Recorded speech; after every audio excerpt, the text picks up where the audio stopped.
Hello friends, it's always a pleasure to welcome you back to my YouTube channel. My name is Delali Frankauti and you're welcome to another edition of News Daily. In today's edition, we're going to talk about the Black Princesses who are in Costa Rica hoping to raise the flag of Ghana high. We also talk about CAS and its permission that they have given to Ghanaian players that were banned by the Ghana Football Association. We're also going to talk about CAF officially launching the most talked about African Super League. We are going to go into details of that and other conversation in the world of football. If it's the first time here, please subscribe to the channel and let's build this community together. But without wasting your time and my time and everybody's time, let's go straight into today's news.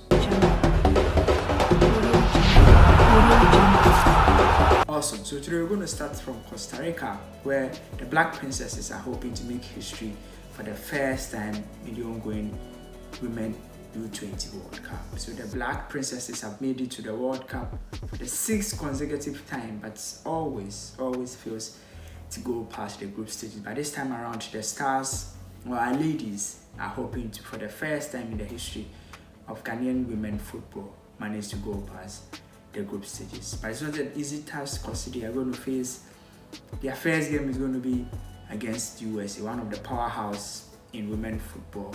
The ladies find themselves in a very tough group, but we are hoping that they are going to get a better chance of perhaps going past and maybe causing an upset in the World Cup. We're going to hear from Mukarama and the head coach in a few time, but it's clear that Ghana will now be hoping that they're going to get a chance of winning. So the Ghana, the U20 women's team will be making a historic 6th consecutive appearance at the global showpiece. The Black Princesses will play against USA in their opening group game on Thursday before taking on Japan and Netherlands in the subsequent Group D matches. Having failed to go past the group stages in all previous 5 attempts, the team is keen to overturn that hurdle and advance to the knockout stage of this year's edition. So the head coach Ben Poko, clearly after playing a friendly game with France, insisted that we have to psych the players up and make sure that they are ready. Mukarama, who is one of the experienced players, in an interview also said that it is true that Ghana have failed to go past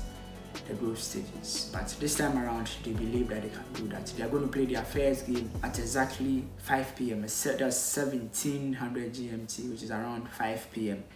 Ghana time. We are hoping that the ladies will make history and perhaps surprise USA. Once they start well, get even a draw against USA, they increase their chances of qualifying to the next stage. Best of luck to our ladies.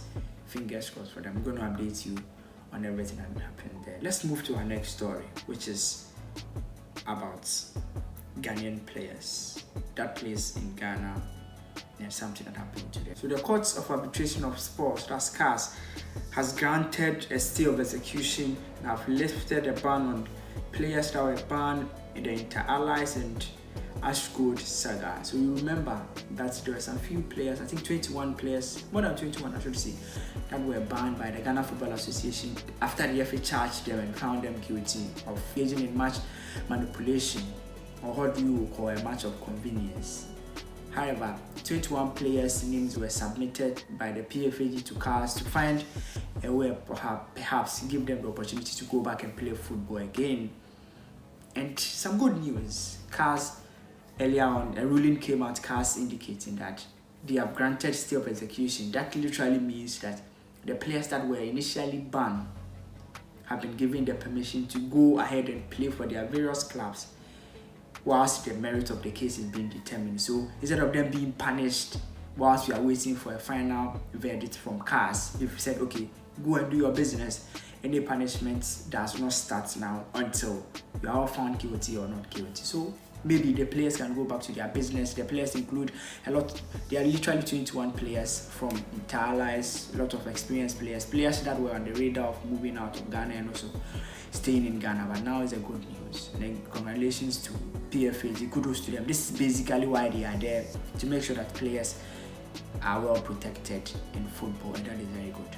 Congratulations to them. Wishing them the best of luck. If they are not guilty, they should go through the process. But if they are found guilty too, may the law continues. Let's go to the last one and talk about African football. So you guys will remember the European Nations League, you guys will remember the European Super League, yeah?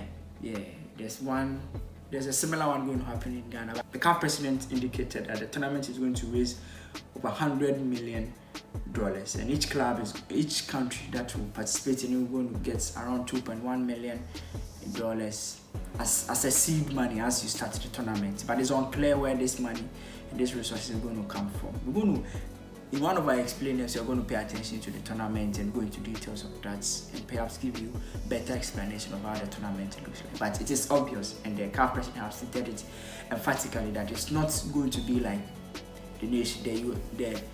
The CAF president has stated that it's never going to be like what happened in Europe, where clubs were tearing their way to open another one, to start a new tournament.